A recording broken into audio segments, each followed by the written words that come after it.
We might assume that when someone we care about tells us they love us, particularly if they are kind, patient, and attractive, our natural response would be to believe them without hesitation.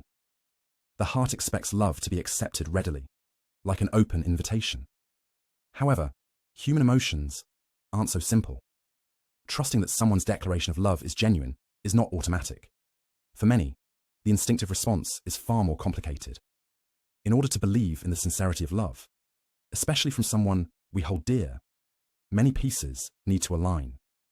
We need to feel confident that they are not mocking us or about to change their mind. There must be assurance that they aren't involved with someone else, and there can't be any lurking doubt about betrayal or abandonment. Trust is earned, not assumed, and this requires a positive history from the very beginning. For a significant number of people, being told, "I love you," might feel overwhelmingly pleasant in theory, but strangely difficult to accept. The emotional turbulence that follows is often a mix of disbelief, skepticism, and sometimes even fear. This paradox creates an oscillation between hope and despair, trust and fear, longing and doubt. Love, which should be pure and simple, becomes entangled in a tug-of-war between emotional extremes.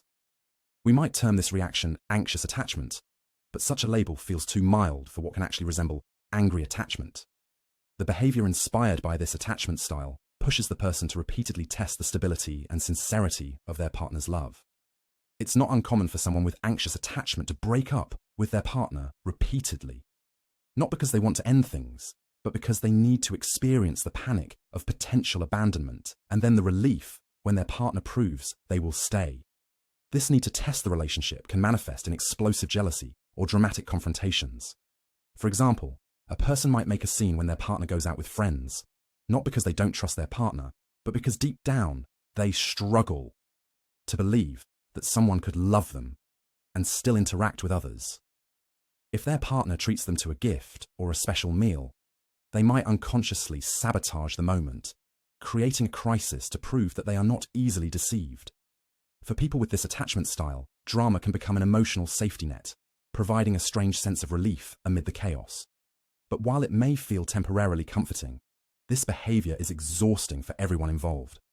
The cycle of trust and doubt, attachment and detachment, leaves both partners emotionally drained, making it harder to truly connect. Behind the anxious attachment behavior lies a history of emotional scars, often dating back to childhood. For those who struggle with this style of attachment, love has not been something reliably present. Instead, it was something that could be easily lost, something that could be taken away without warning. There may have been early experiences of abandonment, emotional neglect, or trauma that have shaped their perceptions of love. Perhaps a parent left, or someone they cared about grew distant, and these events taught them that love could vanish just as quickly as it had appeared. As a result, love became something to guard, to protect with vigilance. For the anxiously attached person, love is not simply a gift to be cherished. It is a fragile entity that requires constant surveillance.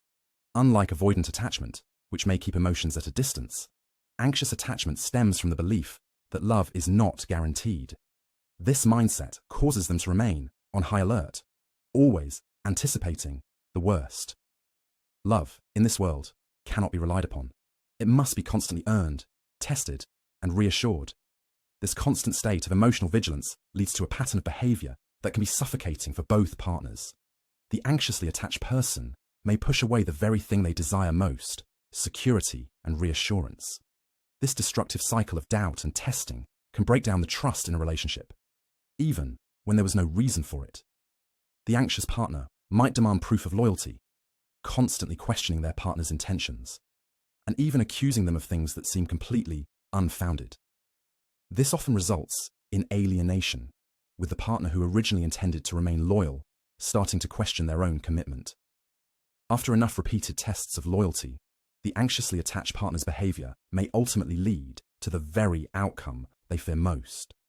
A partner who begins to question the relationship or starts to believe they might be better off with someone else.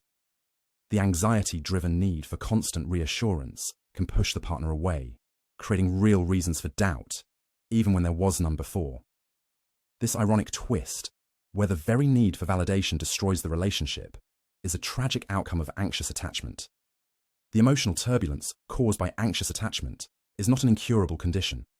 With awareness and understanding, the anxious individual can start to recognize that their behavior stems from deep-rooted fears rather than from a genuine reflection of their partner's love.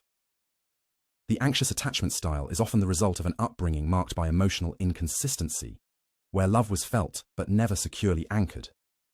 Early experiences with caregivers who were emotionally unavailable or erratic left an imprint on the anxious individual's psyche. The lessons learned from these experiences were harsh. Love is fragile, unreliable, and must always be guarded against betrayal. Once the anxious person acknowledges that their behavior is tied to these childhood experiences, they can begin the difficult but crucial task of confronting these fears. Instead of continuing to view every relationship as a potential threat, they can start to unpack the past and recognize the ways in which it's influencing their present behavior. Understanding the origins of their anxiety is the first step toward healing.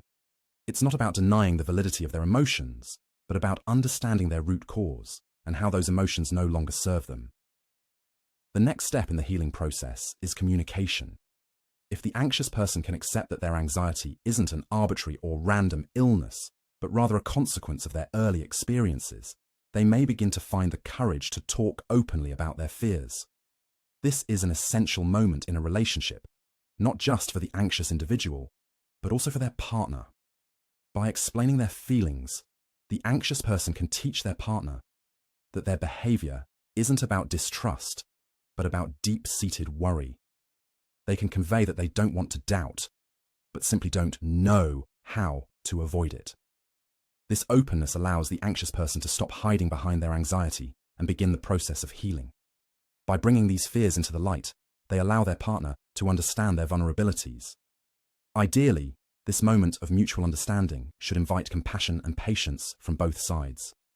When the anxious person acts out of fear or jealousy, the partner can respond with reassurance, without taking the behavior personally. They can provide comfort, not by feeding into the drama, but by gently offering security and calm. As the anxiously attached person begins to understand the roots of their behavior, they can start to transform the way they approach love and relationships. The emotional vigilance they once thought was necessary for survival can begin to fade, replaced by a newfound trust in both their partner and themselves. With time and effort, they can learn to let go of the defensiveness that once defined their relationships and embrace a more balanced, secure connection. A significant part of this process involves self-compassion. The anxious individual must learn to forgive themselves for the ways their past shaped their emotional responses.